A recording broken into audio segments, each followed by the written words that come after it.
hungry. I tried that with law school books. What, eating law school books? No, just sleeping with it open instead of reading it. Take it, that's why you're not a lawyer. Yeah, might have had something to do with it. I still beat half my class, though. And we are live. Welcome to the MLB Strategy Show. It is Wednesday, July 28th. I am Josh Engleman. I am joined by Adam Scherer. We got an 11-game main slate. We're going to touch on the early slate just briefly out of the gate. But first, hit that like button, subscribe to the channel, hit the notification bell so you know when everything goes live. And then just open up another tab, subscribe to Awesemo Odds YouTube channel, subscribe to the Awesemo Fantasy Football channel. All that'll be great. And go check out PrizePicks, the presenting sponsor of this show. We will touch on PrizePicks in a little bit. Adam, how are you? Doing pretty well. Nice to have two baseball slates today, so can make some money twice, or at least have a chance to get it back if you lose on the early slate. Always enjoy when we get a split slate. If you win big on the early slate, how much more likely are you to play too much on the main slate? Nowadays, now, not that much because I've been doing well anyway, so I'm kind of just playing whatever I want. If I'd been going through a downswing and then had a big early slate, then yeah. Okay. Because it's always normally it's the first slate after you win big, you just play more than you should and lose a lot. But I mean, I've kind of just been playing whatever I want anyway. Well, there you go. That'll be good. Let's touch on the early slate for a quick second. We've got a 4-gamer looking pretty solid. Let's start on the pitching side. We've got Sean Manaea at the top of our top pitchers tool. Both he and Blake Snell are essentially equal. Manaea pulling 35.5% ownership. Snell pulling 55%. Do they stand out to you as your two best? And what do you want to do with the overwhelming Snell ownership? It seems a little higher than it should be, given the ownership going to Sean Manaea and Jake Odorizzi around him. Similar pricing on those guys. And the matchup for Snell certainly isn't that great. Oakland has a scary offense. Snell himself has his own issues that we know about. He certainly has strikeout upside, but he walks too many guys. He typically tends to go to struggle to go deep into the games. So I think that maybe getting a little bit more ownership allocated, or a little bit more exposure allocated to Sean Manaea, who's got a better chance of being a top 2 pitcher than Snell, and it's getting less ownership, maybe getting a little bit more to Odorizzi against Seattle. And then even looking down a little bit further, you have Yusei Kikuchi in a tough matchup against Houston, but at 7,400, pulling only 21% ownership. And then the spot that really stands out to me is Kwang Han Kim facing Cleveland. Not a bad matchup there at all. Only getting 8% ownership. He's a pitcher that typically I don't get a whole lot of, just because the strikeout numbers aren't very good for him, and on bigger slates there's a lot of guys you can go to that just have higher ceilings. But with this being a 4-game slate, there's less opportunity cost at the position. He has pitched well from a run prevention standpoint, and his 19% strikeout percentage just isn't as much of an issue on this slate. So I think getting to Kim in tournaments is looking like a really, really good spot right now. One other spot that's grading out as a interesting leverage opportunity is the guy that's showing up dead last in our top pitcher tool, which is Willie Peralta, coming in at what amounts to no ownership. Even if we call that number 3 or 4, are you willing to go all the way down to the bottom at 6,200 for Peralta? Willing as in, if I'm playing 150 lineups, will I have any? Probably. Sure. Okay. But I don't really see a great reason to. His results have been pretty good so far this year, but I just still don't really buy into them. He's not someone that we expect to be a good pitcher. His underlying numbers aren't that great. The matchup against Minnesota is not that good. So you can certainly make the case that anytime you're getting a 1% owned pitcher on a 4-game slate, there's merit, because it's baseball and weird stuff happens. But it's definitely not a spot that I'm advocating for. Amongst the low owned pitchers that I actually like, it's Kim. Not kidding around here. This is crazy. Just some random person, at least random to me, and this is only going to matter to you and I. Random person just tweeted at Ben that he missed the Harper inside the park call by 1 game. Which, there's no reason for me to bring that up right now, other than you mentioning Harper, and now he literally just got that tweet. I took Bryce Harper Tuesday in our No House Advantage video for the breakfast menu, over 1.5 total bases. And I made like a joke about a double gets you there, a triple gets you there. And then Ben mentions him hitting it inside the park. And sure enough, 24 hours later, Bryce Harper inside the park home run. Fun stuff. How do you handle guys like J.A. Happ at 6,600 who are projecting to be, I don't want to say significantly overowned, but slightly overowned? Does that matter more to you on a smaller slate, or is it less important? It's less important just because there's fewer alternatives. I think Hap right now, the price point is different too, is the thing. Like, he's $800 less expensive than Kikuchi. He's $1,400 less than Kim. So it's not as simple as just saying, oh yeah, I would rather play Kim than Hap at their ownership, because you'll have to sacrifice somewhere else in your lineup.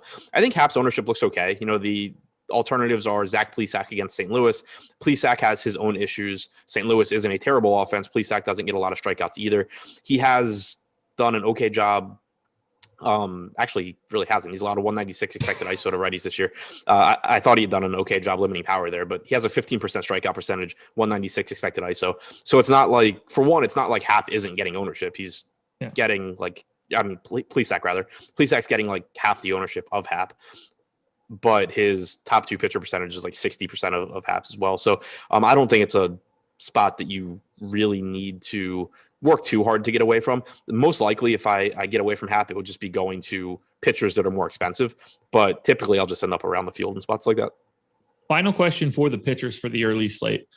Since we have Manaea and Snell both as the highest top two odds, is that something that interests you in having both in a single lineup? How do you normally handle that, given obviously only one person can get the win? Do you pay attention to it at all? No, zero, not at all. Okay. One thing that Greg mentions a lot that I had never really thought of, and I think does make sense on FanDuel, where obviously this has nothing to do with your question, I'm just going off on my own.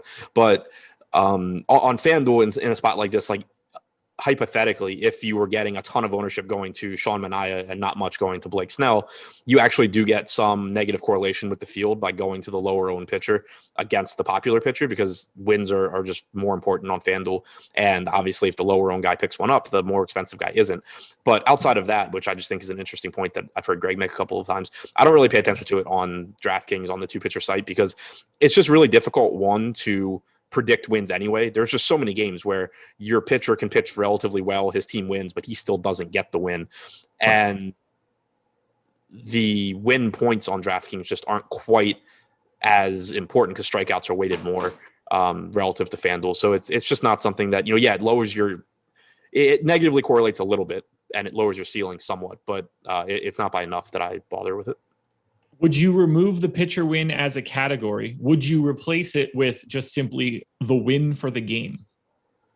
I definitely wouldn't do that. Okay. I mean, I'd like to just remove it. I don't mind it being there because it's just kind of a fun sweat, I guess. But like, from an entertainment standpoint, I don't mind it being there. From a game standpoint and trying to project things, I wish it would go away. Okay, we're on the same page. Let's hit on stacks quickly. Make strikeouts worth like 10 apiece and nothing else matters. Yeah, I don't disagree at all. I would cut the win immediately. To me, absolutely useless. Top stack tool. We've got two teams breaking away from the pack. That would be the Minnesota Twins and the Detroit Tigers, both showing up with Twins, pretty aggressive negative leverage. Detroit, mild negative leverage. Oh, that's a fun email. The FanDuel support team. Your account is locked. Great. Congratulations. That will save you a lot of headaches in the future. Wait, why? So I just don't have to play FanDuel. Fair enough. We'll figure out why that just happened in a second. Normally it's because someone's trying to log into my account, which has happened multiple times at this point. How are you feeling about Minnesota and Detroit? What are your thoughts on that negative leverage? Detroit is still kind of interesting to me because even though they are getting a little bit of negative leverage here, Hap is getting ownership. So that does help to make up for it a bit, because even though Detroit's getting a little bit more ownership than they deserve, you're still passing 25 to 30% of the field if they light up J.A. Happ here. So I'm not too concerned about the ownership going to Detroit. I'm more concerned about the ownership going to Minnesota, because if you roster them at this ownership, not only do you need them to be the top scoring stack, but you're not like making an easier path for yourself anywhere else, because Willie Peralta is not getting any ownership. So whereas with Detroit, you're like, yeah, okay, I have to compete with 20% of the field that has Detroit, but at least I don't have to compete with this 25% that has Hap. Those teams are just dead if Detroit does well. With Minnesota, it's just like, yeah, I still have to compete with every single team, and 25 to 30% of them have the Twins. So it makes it a little bit more difficult. Obviously, I think the Twins are a better offense than Detroit is. They are without Mitch Garver today, which makes the offense a little bit weaker. There's also no Josh Donaldson in the lineup. So a little bit of a watered down lineup here. It gets pretty ugly once you get down past like Trevor Larnach, but I still think they're a better offense than the Tigers are. It's just that the ownership is really, really high, and they're not facing a popular pitcher whatsoever. Who do you think your top stack would be? Obviously, right now, 11:11 a.m. Who are you looking at as your personal top stack, given our current public ownership? Probably St. Louis. I haven't made lineups yet, but just kind of knowing how my process works, St. Louis looks good because they have the third highest top stack percentage. They are the highest top stack percentage that is projected to be under-owned. And they're facing a pitcher in Plesac who, while he's not getting tons of ownership, he's still getting double-digit ownership. You know, he's pulling some at least. And then I think it's a good spot too. You know, as I mentioned earlier, Plesac, a 196 expected ISO, 2 righties this year. The Cardinals have a lineup where almost everybody is right-handed. The lefties are fine, particularly Carlson. Edman's been terrible this year. Carpenter's been terrible for like half a decade now. But the meat of the order looks pretty good here against Plesac, I think. Pretty sure I know the answer to this one, but how frequently would you like to get to Oakland, given their current leverage, given the current ownership on Oakland, and then just simply given the ownership on Blake Snell currently? Sorry, I missed your question. My landlord texted me. I was trying to make sure it wasn't important. Was it important? No. Okay. How do you feel about Oakland? Biggest leverage stack on the slate, not pulling any ownership. A lot of that is because Blake Snell projected for 55% ownership. Do you want to get to Oakland because of that? Yes, I do. Because for one, I think Blake Snell's a volatile pitcher. Like, I think he's good. The upside is there without a doubt. But Oakland also has a ton of power in their lineup. Snell's allowed a 206 expected ISO, 2 right-handed hitters this year, and he's really, really popular. So it's not even like you have to go to a bad, like low upside offense and just hope to get really lucky. You're going to a team that has guys that just hit for a ton of power anyway. And then you add in the ownership going to Snell, the volatility that he comes with, the power that he allows. And I really like Oakland. One last question, because it just happened. Does anything that you've said so far matter now that Jonathan Scope has been scratched? No.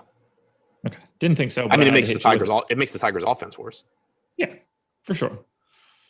And I feel like he's been in the league for like 100 years, just because I remember trying to learn that it's not like Scoop when he was in the minors. Well, he's one of those where, like, I don't know. I feel like between the time you like graduate college and then just now, like it feels like it's like a year.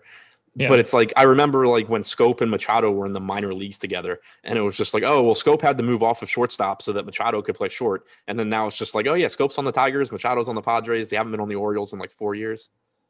Let's see. So he came up in 2013, was in the minors starting in 2009. So like, that's the piece that blows my mind the most, because I would have told you that he was a prospect long before I moved to North Carolina, and that just happened the moment I moved to North Carolina, which is no, that's the disconnect that I get, because I knew Machado came up in like 2012, and Scope I think was the year after. Yeah. So I knew they were in the minors like they were in the minors like while I was in college, and then they came up like as I was getting out.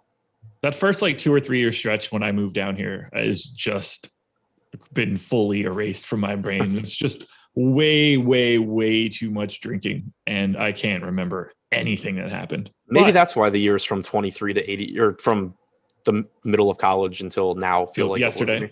Yeah, I was making sure you went all the way to today. All right, let's dive into this main slate. If you have not hit the like button yet, what are you waiting for? You should do that right away. 11 games. Here we go. Pirates and Brewers. 4.1 run implied total for the Pirates, 4.8 for the Brewers. I've got Max Kranick for the Pirates. I don't know if that's been updated yet or not. That's who it was a little bit earlier. Have you seen anything different for the Pirates? I assume you're pulling that up right now.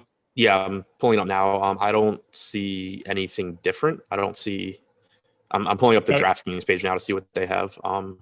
DraftKings has Max Kranick because that's where I got it. Okay. MLB.com has TBD. So I'll go with Max Kranick. I don't think it's going to matter all that much. Adrian Hauser going for the Brewers. No pitching ownership coming in here. What do you think about the pitchers? Because to me, doesn't seem like the spot. Yeah, it's not a necessary spot, I don't think. I'm going back to the Kranick thing. He's, as of right now, he's at AAA. So they optioned him July 23rd, and according to his minor league baseball page, he hasn't been brought back. So maybe they'll do that, but as of right now, I don't think it's him. I don't know who it would be. They had the weird game yesterday already where they went Oviedo, followed by someone else, followed by Cody Ponce. So I don't know. Maybe they call him up. But for right now, not really interested there anyway. It's more of an impact on how much do you end up liking the Brewers. It's hard to say that without knowing exactly who they're going up against. But on the other side, for Adrian Hauser, unlikely to be a spot that I really get to. He's just not a very good strikeout pitcher. There's 11 games on the slate. It is a good matchup against Pittsburgh, and he is relatively inexpensive, but just typically not someone that I get to all that much. Brewers showing up as my number 3 stack on DK. They're number 5 for me on FanDuel, but pretty significantly overowned in my opinion, and in the opinion of our top stacks tool. How are you going to manage the Brewers against insert pitcher here? I think they look good. It's just going to be a matter of how good. Right now, they are projected to get quite a bit of ownership, so that makes it different than it was yesterday. Yesterday, they were extremely low owned against Oviedo and ended up being one of my top owned stacks. Today, with the way things look right now, I probably wouldn't get to them as much just because they are pulling so much ownership. Their salaries are pretty inexpensive on DraftKings. You have Lorenzo Cain back in the lineup at $2,900. Avisail Garcia's salary dropped to $3,600. Narvaez is still at $3,900. Rowdy Tellez is $2,300. I don't really know what's going on with their pricing, but it's going to drive up their ownership and probably just make my exposure to them a bit lower because there's so many other teams to go to. Yeah, I don't really have anything else to add there. Colton Wong pulling the most ownership on DK, just north of 20%. Bunch of other guys in the low teens. I like them. I'll have parts of them. If the ownership holds, I'll probably have a little bit less just by default. Pirate stacks, I got them 12th on FanDuel. 15th on FanDuel, 12th on DraftKings, and I don't get the sense that I have much else to add there. They seem like they exist, and I don't really have much of a hot take. They're middle of the pack. Yeah, I don't really have much reason to get to them. Anything else for this game? Who's your favorite bat in this game? Tellez at $2,300. See what I got. Colton Wong is the guy that shows up the most for me. Obviously, he is a cash game play across both sites, given that current ownership and the way that I have him. If I'm looking for someone that isn't pulling that much ownership, Lorenzo Cain is popping up a lot for me right now, not pulling any ownership. If he's sitting second at 2,900 on DK, 2,500 on FanDuel, that would probably be my answer. Like, if he's a 5% owned piece of this Brewers team that's all at 15% or higher, at least that's a slight way to be a little bit different. Yeah. Yeah, for sure. If he moves up in the lineup. Yeah. Next game up, Phillies and Nats. 5-run implied total for the Phillies, 3.5 for the Nats. 65% chance to win for Philadelphia. Zach Wheeler, Pat Corbin. Corbin getting no love whatsoever. Wheeler at 49% ownership on DK, 30 on FanDuel. It's not that I disagree with it at all. Feels a little high given the size of the slate, but this is a really nice spot for Zach Wheeler. Yeah, it's a good spot for him. You have Trey Turner not going to be in the lineup with COVID / maybe getting traded / maybe some other injury that he got yesterday. Lots of things kind of went wrong for Trey Turner at once, so he won't be in the lineup. And this was already a lineup that was banged up and pretty watered down. Now you're basically just talking about Juan Soto and Josh Bell being the bats you're really scared of. Outside of that, there's not much here that should be concerning for Wheeler. He has the highest strikeout percentage on the slate this season at 30.4%. He's been excellent, 2.74 xFIP, about 0.5 home runs per 9. He's just been very, very good. They, let him work deep in the games typically as well. So the ownership is the ownership's at a point where if you choose to take a stand in some lineups where you pivot to a Walker Buehler or a Tyler Mahle or, Giolito, like any of these other top end guys that are getting less ownership, I think it's fine. But I also, again, just typically end up getting in spots like this, getting to plenty of Wheeler and then just taking bigger stands on low owned offenses because there's more volatility there. Do you have any interest in Corbin? He's not pulling any ownership. He's 6,700 on DK today. I actually think that he should be pulling at least a little bit of love. It's not exciting. Yeah, I know you always do. Not great. Yeah, you always. Yeah, it's true. Yeah, no, I don't see it. Okay. And again, it's not that I'm saying that he should be 20% owned, but if it's one, I'd like to have 7-8%, something along those lines. So the biggest thing to me that stands out looking at the top pitchers tool right now is that there's just like no ownership going to anybody in this price range outside of Andrew Heaney at 7,400. Heaney, obviously, we'll talk about. He has his own issues, but he's in a great spot against Colorado.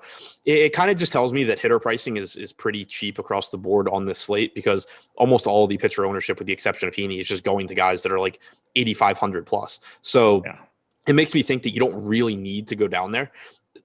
I'd feel differently if, for example, Michael Wacha, because he's in a similar he's in a similar top two pitcher range to Corbin. If Michael Wacha were getting like 15% ownership and Corbin's getting like 2%, I would say, okay, I think Corbin sucks, but I also don't think Wacha is very good. So that makes sense if you need to go down there. It just doesn't seem like we need to go that cheap, and I'm certainly not going out of my way to get Patrick Corbin.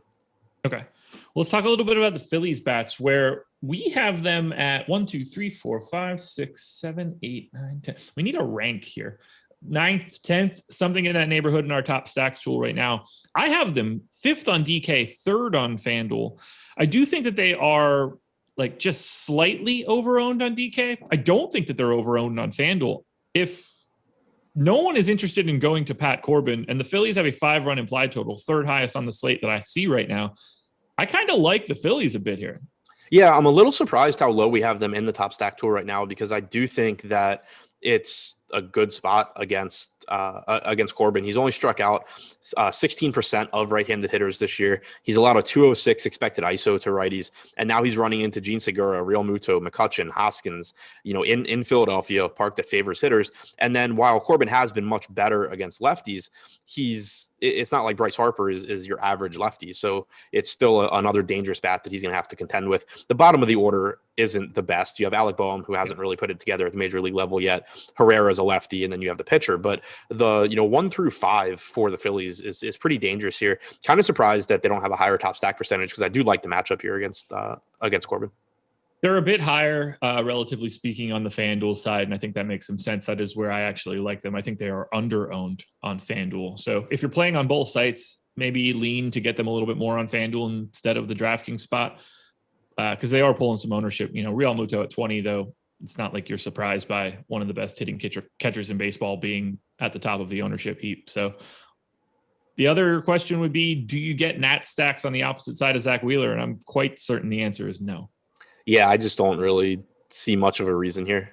If it were a smaller slate, like put this game on the early slate and, in place of one of the other games, and I start to at least consider it, because the opportunity cost to going to the Nats is just lower. But here it's just, if the Nats outscored 21 other offenses, so be it. I'm not going to win tonight. There's a lot of things that happen that make me not win any given night. That'll be one of them tonight. Yeah, I got them ranked 20th of the 22 teams that play today, so I'm in no rush to be getting to the Nats. Favorite bat in the game? Real Muto positionally, because catcher is always difficult to fill. McCutchen at 3,800, I think, looks extremely good from a value standpoint. Even though he's 5,700, I'm happy to get to a Bryce Harper that's 3% owned today.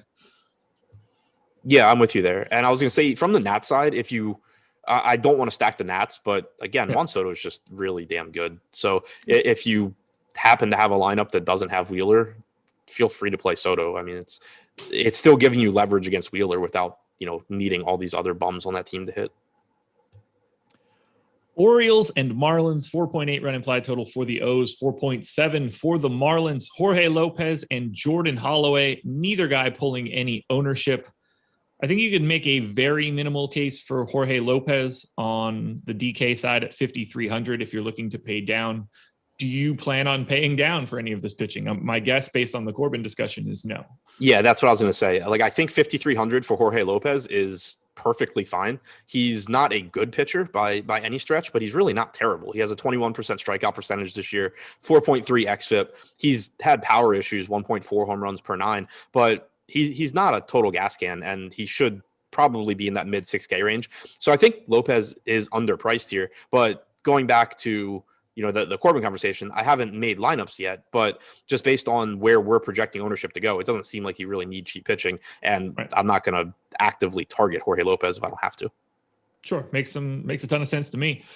Hitting is middle of the pack as best I can tell. I have the Marlins 8th. I have the Orioles 9th. I do think the Marlins are pulling a bit more ownership than I would have expected. If I look at the top stacks tool, Miami is the second biggest negative leverage spot on the slate. What do you want to do with the Marlins in this lovely ownership they're pulling?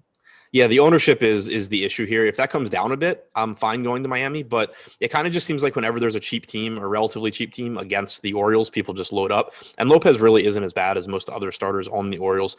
I do like Miami's lineup a little bit more right now that they got Brian Anderson back. That's another bat in there that is relatively dangerous. You potentially have Isan Diaz at the flat minimum at batting second as well, which... Yeah. Gives you a really, really good value option there. So I think it's an okay spot for Miami, but it's just not one that I feel very strongly about. So if the ownership comes down, then by all means, I'll be on Miami. It's a very nice park upgrade for them. I walked outside this morning and it's already humid. It was already humid at like 10:30. So I'm sure it's going to be nice and humid around game time as well. So I think it's a very good hitter spot for Miami. It's just that I think they're getting a little bit more ownership than they deserve right now. Yeah, me checking my humidity now. It's only going to be high of 94 real feel today, so nothing too crazy for the humidity. For me, not for you. I don't care what it is for you. I was going to say that's weird because it was uncomfortable, like literally just walking out to like feed the parking meter. Oh, no. You have to do that all the time? No, only because I haven't bothered moving my car to the parking garage. So most days I just don't do it anyway, and if they give me a ticket, they give me a ticket. But I just did it today. Okay, let's talk about your Baltimore Orioles on the opposite side. I have these guys as similar from a stack perspective to the Marlins. We've got Baltimore basically neutral in terms of ownership. Are you trying to target against Jordan Holloway? Not too much. It's kind of the typical stuff that we talk about with the Orioles. For one, it's hard to 5-man stack them on DraftKings because Mancini and Mountcastle play the same position. You can do that on FanDuel, which is nice. But it's more so that I don't mind getting to the top of this order, like 1 through 5. Mullins, Hayes, Mancini, Mountcastle, Stewart, all offer power upside. At least 4 of them are pretty good hitters. DJ Stewart kind of maybe not, but does still have power. But Holloway really hasn't been bad this year. Not the biggest sample size for him, but so far he's held righties to a 110 expected ISO, lefties to 136, 20.5% strikeout percentage against righties, 24.5% against lefties. I don't think he's a bad pitcher. The Orioles do have a 5.1 implied run total. They're getting their ownership percentages around where it should be. So I'm kind of just neutral on Baltimore. I assume I'd come in around the field. Okay. Do you have a favorite bat in this game? Austin Hayes at 2,900. Yeah. He is. I have him just a tick behind Mullins, just in general, but obviously a much better value given the salary. And then you mentioned Isan Diaz for the Marlins. Yep. Flat minimum on DK is going to be pretty tasty. Anything else for this game? Nope. Schedule for the rest of the day. 4 p.m. Eastern time, PGA Live Before Lock, breaking down the Olympics. Ben and Eric doing a little golf coverage. Adam, you will then be back at 5 p.m. for the deeper dive with Eric. We're mixing and matching everything we did yesterday. Then live before lock, I will be at the helm with Greg. So Greg and Eric are flip-flopping each other from the deeper dive and live before lock from yesterday. And we got some free content for you. We will be touching on MLB main slate ownership a lot in this show and a lot on every show that we do for baseball. It's free today. You guys can check it out. So keep an eye peeled for Nightbot, dropping the link into chat, or just go to awesemo.com and browse to our main slate ownership. You can follow along with us as we talk about it. But that will be free all day today. And if you're playing golf, PGA Top Golfers free as well. The game number 4, the Rays and Yankees. 4.4 run implied total for the Rays, 4.1 for the Yanks. Michael Wacha, Nestor Cortez. No ownership coming in here. Should it be? I don't really think so. Again, it just doesn't seem like you need to go to cheap pitching here. The park is favorable for pitchers, but the Yankees lineup is more dangerous now that you have Urshela back, you have Aaron Judge back, Luke Voit not back yet, expected back soon, but still a much better Yankees offense than we've gotten in recent games. Michael Wacha is, for one, he's not that inexpensive at 7,900 on DraftKings. For two, he's also not very good. 23.5% strikeout percentage against righties is nice. 287 expected ISO allowed is not. It's just not a spot that I really think you need to get to there. And then kind of the same conversation with Cortez as we've had with other cheap pitchers today. He's definitely not someone that's good enough that I'm going out of my way to target him. He has pitch count concerns. He has, just pitching concerns in general. And I just don't really think he's necessary on this slate. Forgot to mention it before, but only 54 likes on the video so far. Let's bump those thumbs up, everybody. It's running a little bit higher. All right, time to talk about the team that I think is the most under-owned on the slate. Now, I have them as a relative middle of the pack team. I got the Rays at 10th on both FanDuel and DK, but they are pulling no ownership whatsoever on DraftKings. Do you have any interest in going to Rays bats here? Mild interest. The thing that is difficult for me, and it's a little bit less of a concern now that they added Nelson Cruz, but the thing that's difficult for me is so many of the bats I like in this lineup are left-handed with Brandon Lau, Austin Meadows. Cruz does make a difference because it moves Wendell out of the middle of the order. It does give you another right-handed bat in there. Cortez has been pretty good this year. 29% strikeout percentage against lefties, 167 expected ISO, 32% strikeout percentage against righties, a sub 100 expected ISO there. So I can see the appeal to Tampa Bay, but they're also pretty expensive, which is why they're not getting ownership. They're not in a good hitter's park. They're facing a pitcher that I think is pretty good, or at least, good enough. And then he's also probably going to go like 4 or so innings, and then you're going to get the bullpen behind him. I don't love the spot for Tampa. Okay. I gave Cortez 3 innings, so being a little bit more muted there. And obviously the salary is the reason that they're pulling no ownership. I think this is just running hand in hand with some of the things that I've touched on throughout this show. I am a little bit higher on some of the cheap pitching that's pulling no ownership, which is also allowing me to be a little bit higher on a team like the Rays today, who are slightly more expensive at bats. In general, I'm okay with that. And just to be clear, again, I have the Rays 10th. They would be one of the first teams that would definitely pull themselves up given their lack of ownership, but they're not going to be like my most owned stack or second or even third. But they would be one of the teams that I would get to that has, I would be on an island with. Sure. Yeah. And from an ownership standpoint, the top of this order, the Cruz piece, the Meadows piece, there's a lot of bats here that I'm more than happy to just have too. Yeah, from an ownership standpoint, I think it looks good. I don't like the matchup. I do like the ownership. Typically, when that happens, I'll get a little bit, but not a ton. And just for those watching, generally speaking, when I'm talking about teams that I'm going to get to, I am speaking from 150 max perspective. Yep. The Rays would not likely be a main stack for me in a 3 max. Yes, same for me. Generally, if I don't specify, that's what I'm talking about. I try and specify teams that I would like in any format also. Sure. Yankees bats, I have them right behind the Rays. They just happen to be, in my opinion, properly owned. A little bit less so on FanDuel, though. Not a lot coming in. Do you want to try to tackle some Yankees here against Wacha? Yeah, I like the Yankees here. They're getting they're projected for a little bit more ownership than they deserve, but individually, none of the hitters are getting that much ownership. Gary Sanchez right now leads the team at 8%. Judge is just shy at 7.5%, and then it just goes down from there. So it's still a pretty low-owned team. I mean, Gleyber Torres is 3.5%. Stanton's 2.5%.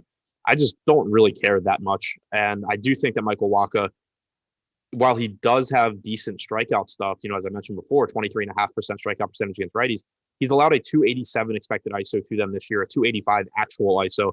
And that's an issue he has struggled with for a lot of his career is power, but right-handed power in particular. So I do think this is a matchup that is really dangerous for him. The ballpark isn't great, but also when you talk about guys like Aaron Judge, Gary Sanchez, Giancarlo Stanton, they have so much power that, it still negatively impacts them that the park is tough to hit home runs in. But these aren't guys that are relying on just hitting balls that barely get out of Yankee Stadium or something. They're hitting balls to the moon when they connect. So it's not as big a factor for guys like that as it would be for, guys like that rely on the green monster in Fenway to hit home runs, for example. I love Stanton on FanDuel today. Only 3.5% ownership, 3,400. Feels like a really nice one-off if you need to get to it. But yeah, I have some interest in the Rays if they continue to be unowned. I don't mind the high salary. I think that you can get there a different direction, and it will be unique. That much I can tell you. And you could probably do that even with, like Heaney at 7,400, for example, is pulling a ton of ownership. I'd have no problem continuing to have Heaney in that spot if I were going to the Rays because I'm already different at the stack. Anything else, Rays, Yanks? No, I think that's it. This one should be pretty easy to talk about. Red Sox and Blue Jays. This is the second game of a doubleheader. This is going to be a 7-inning game. It is not a part of the FanDuel slate, so we're talking DraftKings only here. Tanner Houck, Steven Matz.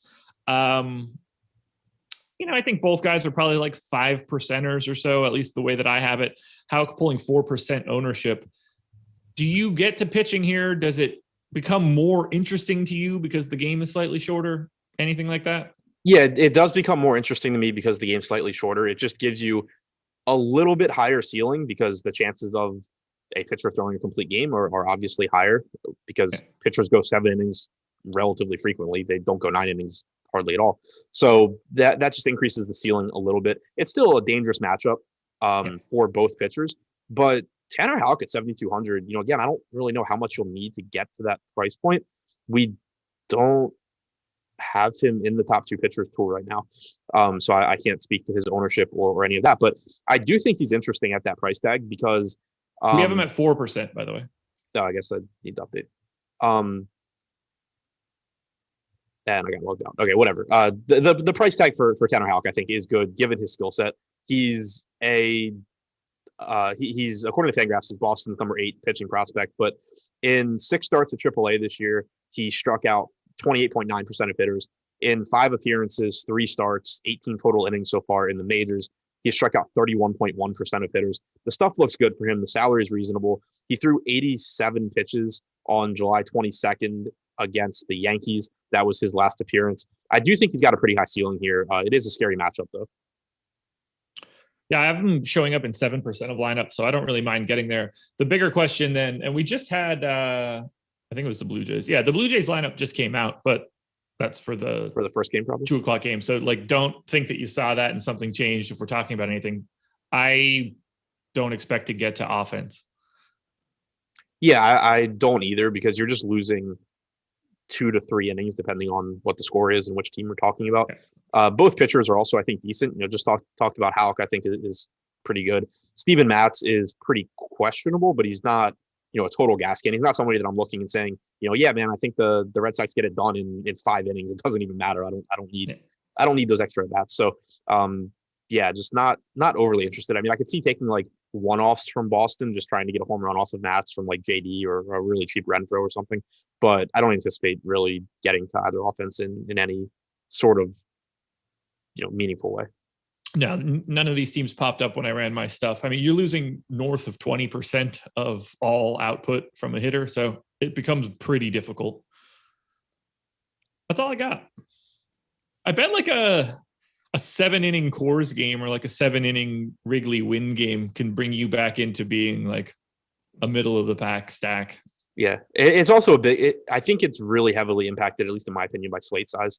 It's another one where you put 3 other games on this slate, and you're only talking about 6 teams that have it's really easy for all of them to fail. It would just be really unusual if 20 teams can't outscore a 7-inning game tonight. Yeah, you just need so many home runs with guys on in this spot to make it really work. We do have them second and third in the top stack tool right now, but that will change, or if it doesn't, you need to manually do it. I'm going to assume that something is pulling because of, 2 things. One, it might be have something to do with the fact that it's the doubleheader and maybe it's the early game somehow pulling into this.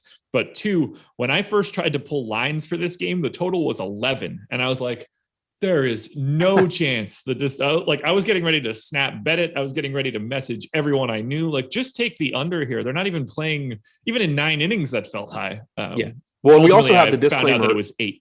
We also have the disclaimer on the top stacks tool that says the top stack tool doesn't currently incorporate the difference between 7-inning and 9-inning games. But in my experience using it, the 7-inning games are always at the bottom. So it's never really mattered. Fair enough. Anything else for Red Sox and Blue Jays? Nope. If you are interested in signing up at Awesemo.com, you are in luck. You can use the promo code MLB Strategy, one giant word. You can get 25% off your first week of Awesemo Plus Platinum. That's projections, ownership. We're talking a lot about top stacks and top pitcher tool, premium Slack, lineup builder, and a ton more. And that's not just for baseball. You're getting that for every sport that we offer. NFL coming soon. We've still got MMA and golf and NASCAR running strong. Now would be a great time for you to get in the door, get your feet wet behind the paywall. Use that promo code MLB Strategy. Again, MLB Strategy Show. Apologies. It is on the screen right now. Read that because it'll be better than hearing my stupid voice mess it up. MLB Strategy Show gets you 25% off your first week.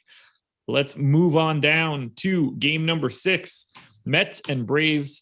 4-run implied total for the Mets, 3.5 for the Braves.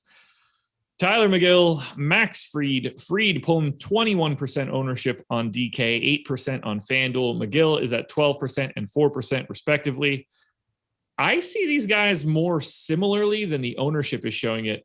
Do you have a lean between the two? Yeah, I see them pretty similarly as well. I mean, there is a $700 price difference, but I think that the range of outcomes is pretty similar. Tyler McGill's been solid this year. He has struck out 27% of hitters, 3.78 xFIP. Nothing really looks bad about him at all. The matchup against Atlanta is a little bit scary, but you still don't have Acuna. You may or may not have Jock Peterson, who was scratched yesterday with an illness. So I think McGill looks good. And then Max Fried, not quite the same strikeout stuff, 23.3% on the season, but he does a good job of getting soft contact. He has a 3.9 xFIP. Just a pretty solid pitcher overall. And then for the Mets, you also have the majority of their good hitters being left-handed, which should make life a little bit easier for Fried, who has struck out 28.6% of lefties compared to 21.7% of righties this year. So I like both of these pitchers. I agree that the ownership probably should be like 15. If there's going to be 30% ownership going to them, it seems more like it should be like, 15-15 or 16-14 or something than 20-10. But overall, I like both guys. Same. And I would like to get to McGill a little bit on FanDuel if I can. At just 4% ownership, I think that is underrepresented a bit. Interesting spot for pitching.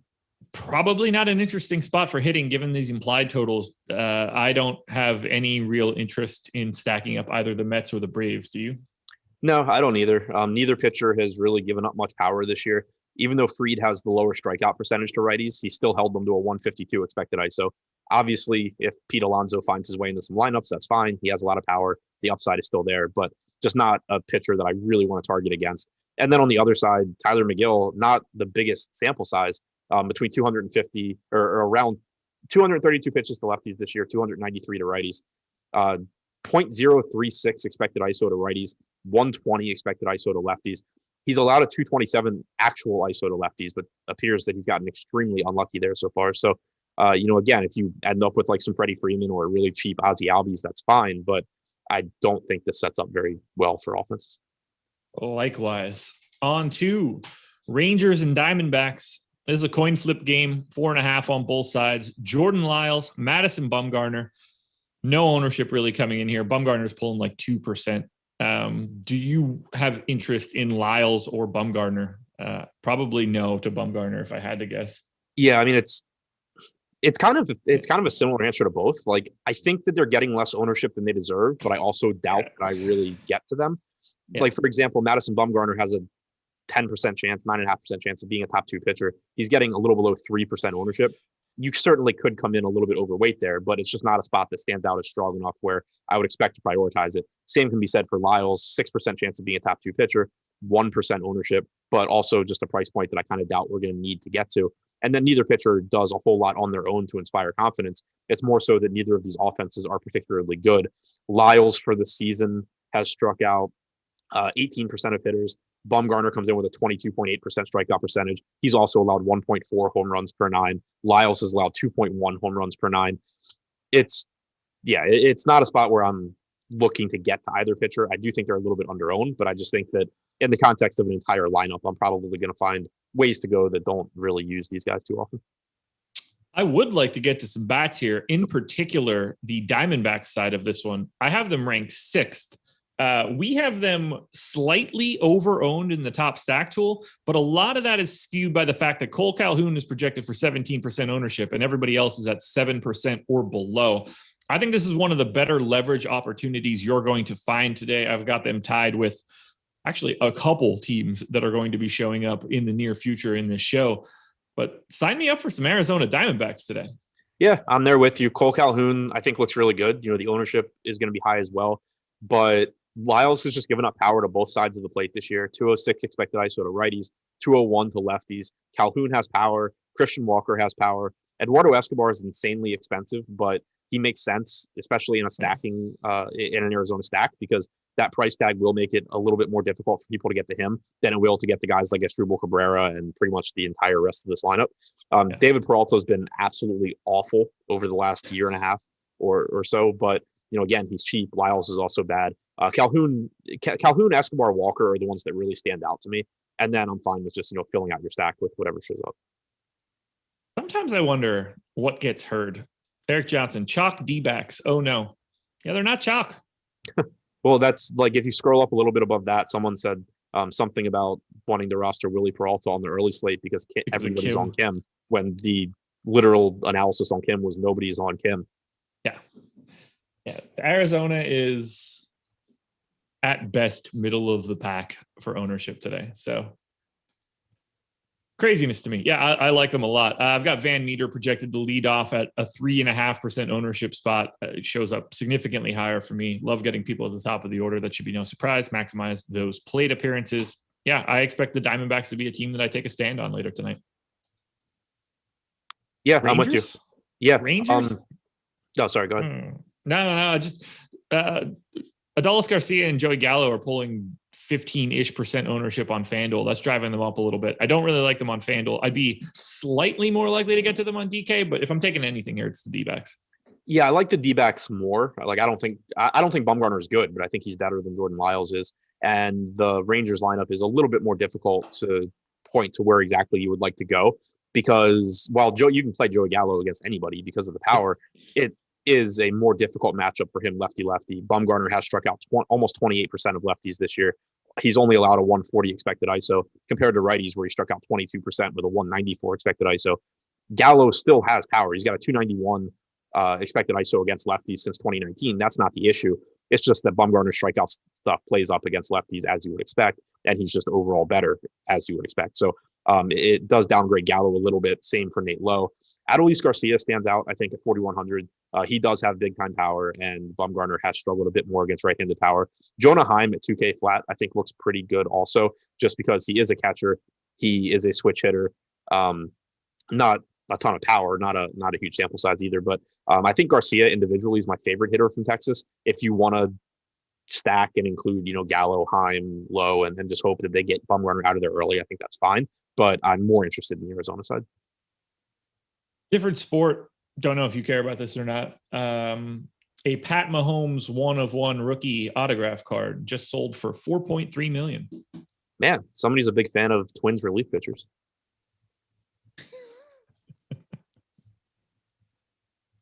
Anything else, Rangers and Diamondbacks? Nope. Didn't think so. Where the hell am I right now? Oh, big Deshaun Watson update. How big? Deshaun Watson is currently serving as a stand-in on defense after just catching a swing pass when lining up in the backfield. I don't know. What's it like? I don't even know what to take from that, man. Absolutely nothing. It's just the shit that comes out during training camp. Oh, it's incredible. All right. Cubs and Reds. I think I'm supposed to go to Cubs and Reds. Yep. Cubs and Reds. Cubs 4.7 run implied total. Reds 4.8, or at least I believe that those were the totals. I don't know if there was a total for this game when I first started. Zach Davies, Tyler Mahle. Mahle, just north of 10% ownership on DK and FanDuel. No ownership going to Zach Davies. How do you feel about Tyler Mahle? I think he's overpriced. I think he's also interesting in tournaments because he's overpriced. Right now, he has the second highest top two pitcher percentage on the slate.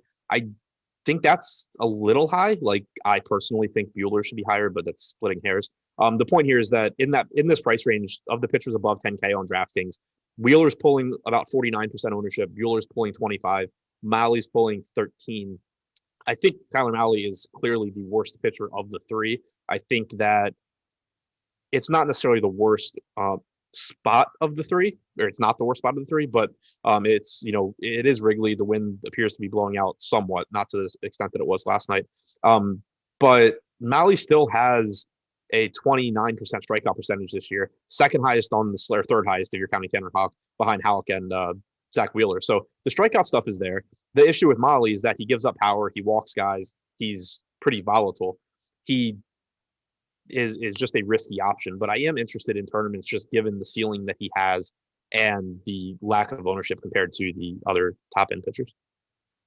Zach Davies guy today? What'd you say?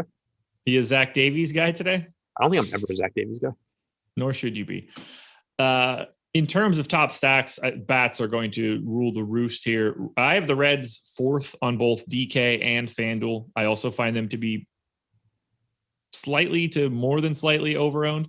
Cubs, I have seventh and seventh across both sites. There, I'm a little bit more likely to get to, but this is a bats game for me. And I don't, obviously it feels a lot easier to take Reds against Zach Davies than it does to take Cubs against Tyler Mahle, but I just want to take bats in general here. Yeah, even though I'm interested in Tyler Mahle at his ownership, I'm also interested in bats from both sides of this game. Cincinnati right now getting more ownership than they deserve, but also one of the higher top stack percentages. It's just another situation where this team is really underpriced and really easy to stack. So it's going to drive up their ownership, but you can still find ways to mix and match them into lower owned lineups.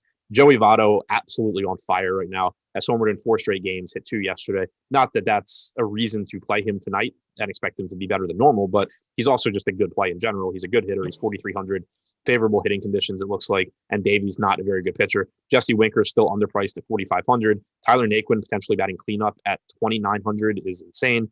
Aristides Aquino at 2,600. I always like him when he's going up against somebody like Davies that doesn't get many strikeouts. Davies has only struck out 15.7% of right-handed hitters this year. Aquino has a lot of power when he hits the ball. He also just struggles to hit the ball. So facing someone like Davies, I think, plays well for hitters like that.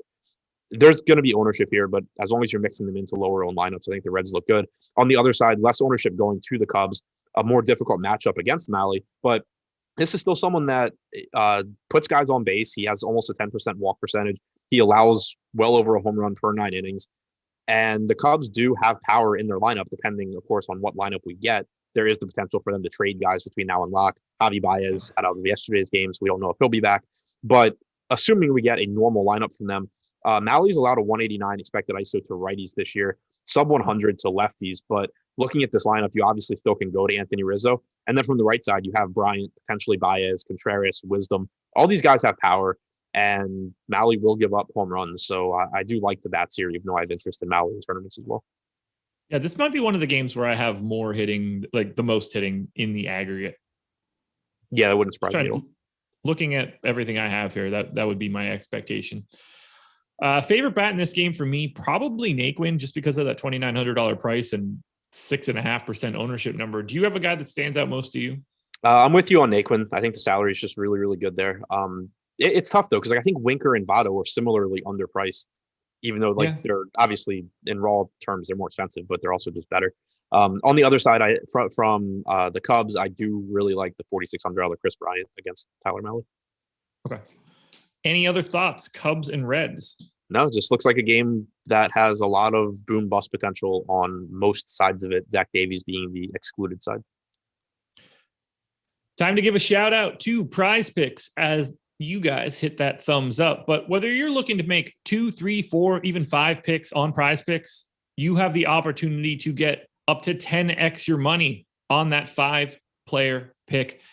You don't really have to worry about fantasy points, although you can. You've got 2 sides to this. You could do over under single stats, so player props basically, or you could do fantasy scores. We're going to take a look at some fantasy scores right now for the upcoming game between the Royals and the White Sox. But before we do anything, when you go to PrizePicks, or whether you download the app in the App Store or Google Play, use the promo code Awesemo. Get a $100 instant match deposit bonus I talk about this constantly during the shows, but this is an excellent way for you to build a bankroll. You put in 100, you get another 100 back. Starting off with 200, you could really do some things on PrizePicks, and we've got a lot of help for you on the website. So here's 2 prize picks for you, one from the Royals, one from the White Sox. How do you feel about over under 7 fantasy points for Whit Merrifield?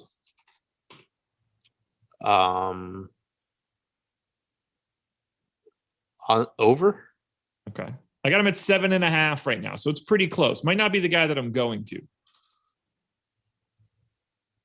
Next up, for the White Sox, how do you feel about 8.5 fantasy points for Eloy Jimenez? If you had said like anybody else, I was going to immediately say over. How do you feel about 8 fantasy points for Jose Abreu? Over. Okay. Over. Okay. In what inning? Hopefully all of them.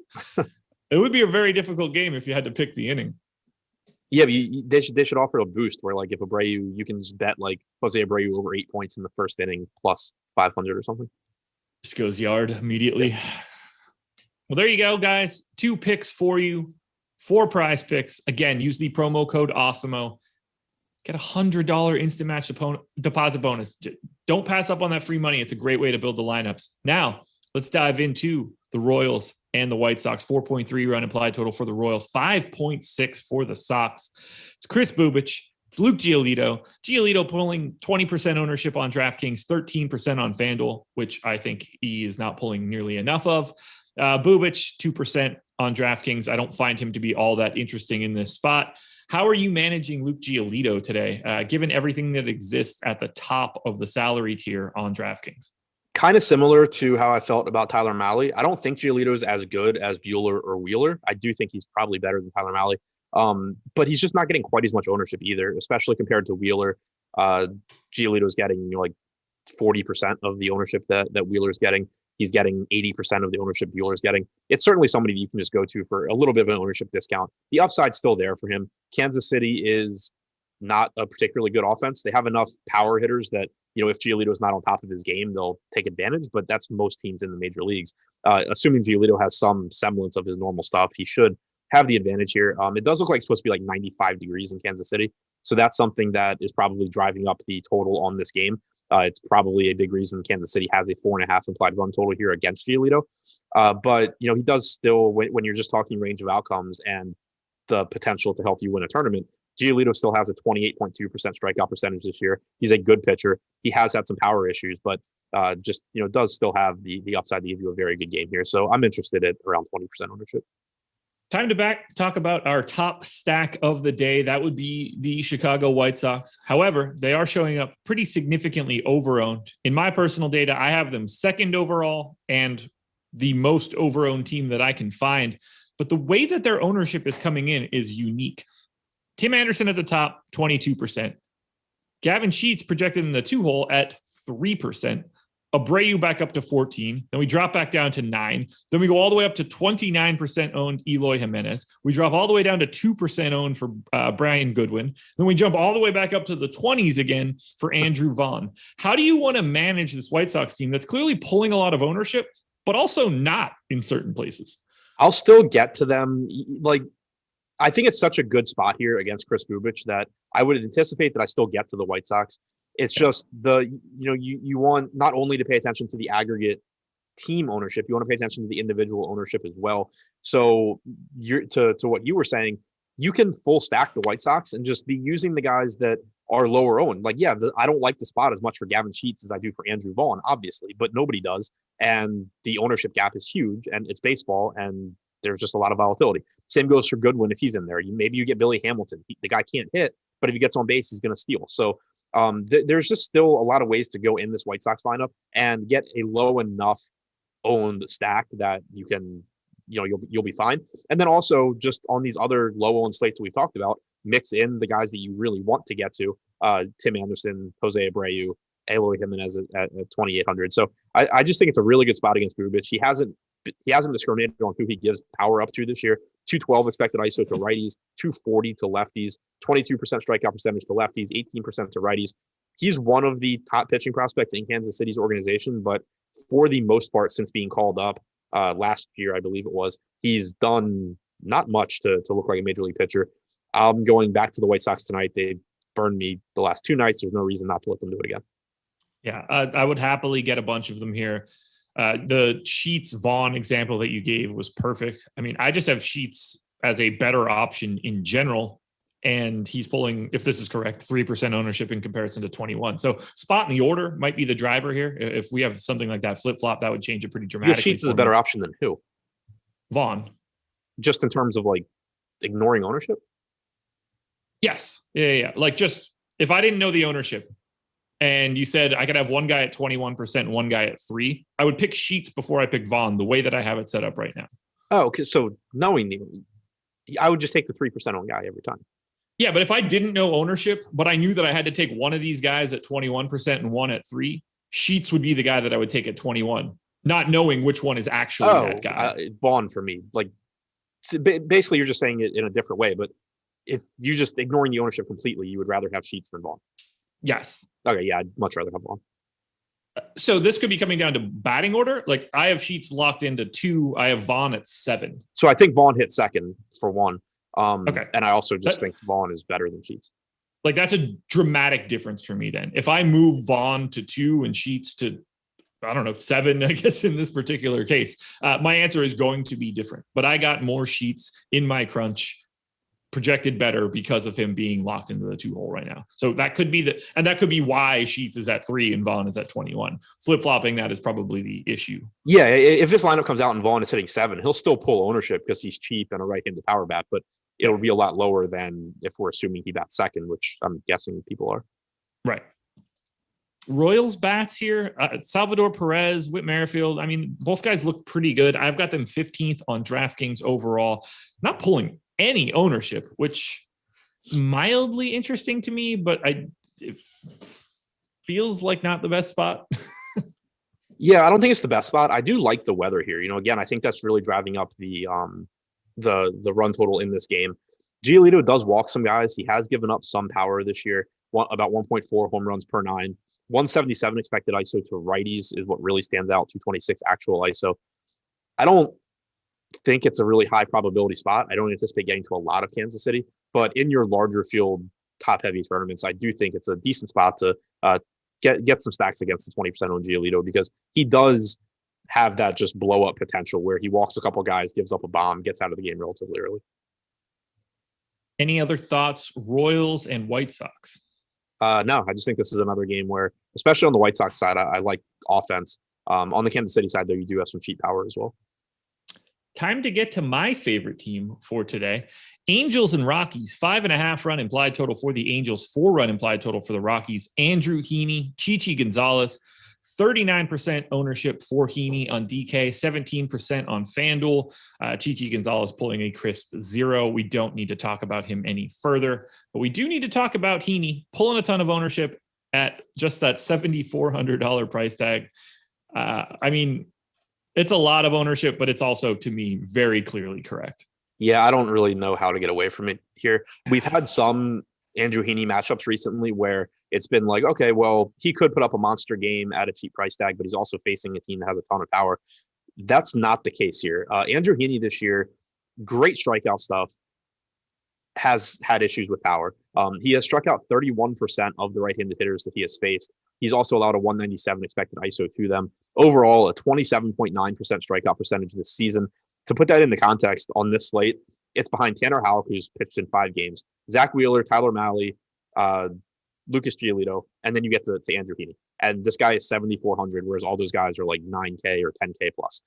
3.83 xFIP. The only real thing that has hurt Andrew Heaney is the home runs. 1.5 home runs per 9 overall. Again, a 197 expected ISO to righties. When you look at this Colorado team and you're looking for right-handed power, because that's where he has struggled, you have Trevor Story, you have CJ Cron, who may or may not be in the lineup, and then you have basically nothing. Like Brendan Rodgers is supposed to be a good hitter, but he's not so far. That's the extent of right-handed power on the Rockies. They're outside of cores going into LA, and you're just getting a big salary discount on Heaney relative to his strikeout stuff. So I don't really have any reason to get away from Heaney at this point. No, that 7, 8, 9 in this projected order is legitimately terrible. It's not much better at the top of the order either. Play a lot of Heaney for sure, but for me, I also want to play a lot of the Angels. They are my number one stack on DK and FanDuel. I have them basically properly owned to slightly under-owned. I'm happy to get to Ohtani. I'm happy to get to Upton. I'm happy to get to Jared Walsh, Iglesias, Marsh, Stassi. Not Stassi's mom, though. That much I can tell you. What are you thinking about the Angels? Not ranking as highly in our top stacks tool. They were fourth the last I looked, and basically a neutral ownership. I'm a little bit more interested. Yeah, I think they look pretty good. There's a few guys really driving the ownership, and it's the guys you would expect. Ohtani getting 24%, Upton at 13 because he's only 3,700. Jared Walsh, if he's back in the lineup, getting 10%. But then you get a pretty big drop down to Iglesias at 5%, Fletcher at 4%. It's not surprising because, Ohtani, Upton, and Walsh are the guys that really are driving this offense and that you're going to be looking to roster individually. But in terms of stacking, there's no reason not to include some of these other guys. Brandon Marsh at 2,700 stands out. Not a great start for him so far, but he is one of the top hitting prospects in baseball. He does offer some power and some speed. Chichi Gonzalez just doesn't miss a lot of bats either, which is nice. For the season, he struck out 14% of righties, 13% of lefties. 305 expected ISO to righties is just absolutely awful. 161 expected ISO to lefties is better, but still not something you're shying away from. So I do think the Angels look good here, and I do think they're another team where the aggregate ownership going to the stack is a little bit deceiving because you can get a full stack here that's pretty low owned, -1 or 2 guys. And I don't, it's not that I need to get away from Ohtani because he's clearly a fantastic play, but just simply not having Ohtani in the stack, which is not necessarily something I really want to recommend all that much. He's clearly the best hitter. It's not a stack that a lot of people are going to have. Yeah. And I mean, to be fair, I would assume or hope most of my Angel stacks do have Ohtani because that's the reason I'm going to the Angels. But I agree. That's also one way you can approach it where ownership just ends up not mattering at all. Yeah, even if it's just Upton that comes out of that in place of Brandon Marsh, I guess, no power, but just as another part of this lineup. If you're expecting a lot of runs, there's a lot of value to be found here. Any individual Rockies bats targeted against Heaney? Like, is it Story and that's about it? Crone, that's about it? Yeah, it's Story and Crone, I think. Since 2019 against left-handed pitching, Story has a 254 ISO. Crone has a 288 ISO. Keep in mind that includes games that games that both have played in Coors, but Story's been on the Rockies that whole time. But yeah, I mean, those are pretty much the right-handed power bats. Brendan Rodgers through 86 plate appearances has a 228 ISO. But small sample there, and I think Heaney's just better than Rodgers. It's pretty much Crone and Story that I'm interested in. Closing it out, 3.5 run implied total for the Giants, 4 for the Dodgers. Anthony DeSclafani and Walker Buehler. DeSclafani at 6% ownership on DK. Buehler, 25% owned on DraftKings, 10% owned on FanDuel. Buehler, the most expensive pitcher across both sites. I think he's properly owned at 25%. I do have a slight lean towards Wheeler, although if the ownership disparity is as big as it is, that sort of changes the dynamic a little bit. How do you want to handle Buehler, and if you have any interest in DeSclafani? Yeah, I'm with you. I think the ownership on Buehler looks about where it should be. Relative to Wheeler, maybe it's a little bit low. Buehler comes in with a 26% strikeout percentage compared to Wheeler's 30%. Wheeler has the better xFIP this year, but Buehler's still, a very, very good pitcher. He's pitching in San Francisco. The Giants' offense has been very good this year. There's no question about that. But the park is very favorable for pitchers as well. So I think Wheeler is the better play compared to Buehler, but 49% to 25% ownership, certainly not a spot that I mind, especially if I have a higher owned stack. Like, if I used one of those stacks like the White Sox or the Angels, for example, where I have a couple low owned hitters, but a couple of higher owned hitters, maybe go ahead and make that move from Wheeler to Buehler just to lower the ownership in your lineup and still have a very, very similar range of outcomes. So yeah, I mean, like cash games, I think I have Wheeler ahead of Buehler. In low-owned tournament lineups, I'd rather have Wheeler than Buehler, but it's just not by a really wide margin. On the other side for DeSclafani, same good park, good pitching weather, all of that. DeSclafani does have pretty decent stuff, and it is a little bit of a watered-down Dodgers lineup right now. No Mookie, Muncy, I think should be back, but it's still not the best lineup, but still a dangerous lineup. DeSclafani has a 23.5% strikeout percentage this year, 3.87 xFIP. He's another one of these pitchers that I think individually, if you're just looking at individual pitchers, he's getting a little bit less ownership than he deserves. But in the context of the entire slate, all the decision points that you have, all the ways you can make a lineup so that it's not over-owned, I just don't anticipate getting to a whole lot of DeSclafani. Yeah, he shut up actually for me in 11% of lineups. I think I'm pretty happy about this park and this. I don't want to say the matchup because even a watered down Dodgers lineup is terrifying. It's crazy to think of what that can be when it's not watered down. And I'm happy to get to a little piece of it just pitching wise. We thought they had added Trey Turner for a minute yesterday, and it was just like, that's going to be crazy. Yeah, and somebody else, I believe. I feel like I saw a tweet with somebody else. Either way, Giants bats, that is a pretty tough sell to me. I have no interest in grabbing them at any sort of ownership, given the park, given the matchup. Do you have anything you would recommend on the Giant side? No, I don't even think Bueller's really getting enough ownership for me to want to consider it. Yeah. And then for the Dodgers bats, it's very minimal. There is no ownership here outside of Max Muncy. If you got a Dodgers stack, I'll never be super mad about it because we're talking about high-end hitting, but this is not a priority. Yeah, I mean, the best place to target DeSclafani as a pitcher is with left-handed power. 196 expected ISO to lefties. So, I mean, that points you toward Muncy, who obviously is great. Bellinger's having a down year, but still capable of hitting the ball far. Matt Beattie, if he's in the lineup, is cheap. But, yeah, it's still a bad park for hitting. It's a respectable pitcher. I'm never opposed to stacking the Dodgers just because at low ownership, just because of how good they are, but just not a spot that I'm excited to get to here. You and me both. All right, let's sum it up. Favorite stacks for the day? White Sox, Angels, Reds, I think. Okay, that works. You name on the early slate, St. Louis and Oakland. Okay.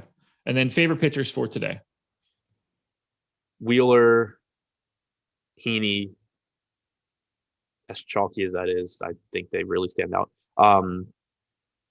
Yeah, I mean, those two. I expect that I'll be just getting lower owned offenses today and probably living mostly with pitchers that I really like because I don't think there's a lot of offensive spots that really stand out. And the ones that are getting ownership. Normally on slates like that, I end up just kind of spread out with my hitters and more concentrated on my pitching. So I just anticipate getting a lot of Wheeler, getting a lot of Heaney. I think McGill looks good. I think Fried looks good. Anything else you want to add for the slate before we get out of here? I will be back at 4:45 with Eric, I think. Yes. Yeah. There it is, everybody. Please hit that like button one last time. Go check out PrizePicks, the presenting sponsor of this show. Check out all the content that we have coming up for the rest of the day. Good luck on the early slate if you're playing it. Good luck tonight as well. I'll see you guys for Live Before Lock. Adam will be back for the deeper dive. And that's it. Subscribe to the channel. Awesemo odds, Awesemo fantasy football, all that good stuff. We're out of here.